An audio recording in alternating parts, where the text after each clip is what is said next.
کہہ دو کہ اگر تمہارے باپ اور بیٹے اور بھائی اور بیویاں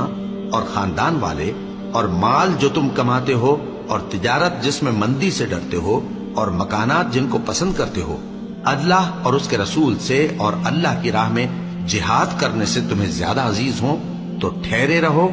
یہاں تک کہ اللہ اپنا حکم یعنی عذاب بھیجے، اور اللہ نافرمان لوگوں کو ہدایت نہیں دیا کرتا۔ جب زمین کوٹ کوٹ کر برابر کر دی جائے گی اور تمہارا پروردگار جلوہ فرما ہوگا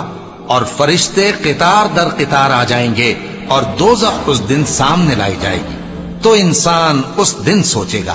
مگر اب سوچنے سے اسے فائدہ کہاں مل سکے گا؟ کہے گا کاش میں نے اپنی اس زندگی کے لیے کچھ آگے بھیجا ہوتا، تو اس دن نہ کوئی اللہ کے عذاب کی طرح کا عذاب دے گا اور نہ کوئی اس کے جکڑنے کی طرح جکڑے گا۔ اے اطمینان والی جان، اپنے پروردگار کی طرف لوٹ چل، تو اس سے راضی وہ تجھ سے راضی، سو تو میرے خاص بندوں میں شامل ہو جا اور میری بہشت میں داخل ہو جا۔ اب جو کافر ہوئے ان کو دنیا اور آخرت دونوں میں سخت عذاب دوں گا اور ان کا کوئی مددگار نہ ہوگا، اور جو لوگ ایمان لائے اور عمل نیک کرتے رہے ان کو اللہ پورا پورا صلہ دے گا، اور اللہ ظالموں کو دوست نہیں رکھتا۔ اے نبی، یہ ہم تم کو اللہ کی آیتیں اور حکمت بھری نصیحتیں پڑھ پڑھ کر سناتے ہیں۔ اب کیا جو لوگ بری بری چالیں چلتے ہیں اس بات سے بے خوف ہیں کہ اللہ ان کو زمین میں دھسا دے یا ایسی طرف سے ان پر عذاب آ جائے جہاں سے ان کو خبر ہی نہ ہو، یا ان کو چلتے پھرتے پکڑ لے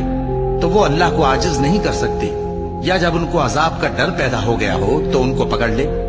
بے شک تمہارا پروردگار بہت شفقت کرنے والا ہے، مہربان ہے۔ اے میرے پروردگار، مجھ کو اور میرے ماں باپ کو اور جو ایمان لا کر میرے گھر میں آئے اس کو اور تمام ایمان والے مردوں اور ایمان والی عورتوں کو معاف فرما، اور ظالم لوگوں کے لیے اور زیادہ تباہی بڑھا۔ اور ہم ان کو قیامت کے بڑے عذاب سے پہلے دنیا کے عذاب کا بھی مزہ چکھائیں گے،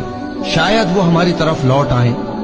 اور اس شخص سے بڑھ کر ظالم کون جس کو اس کے پروردگار کی آیتوں سے نصیحت کی جائے تو وہ ان سے منہ پھیر لے۔ ہم گناہگاروں سے ضرور بدلہ لینے والے ہیں۔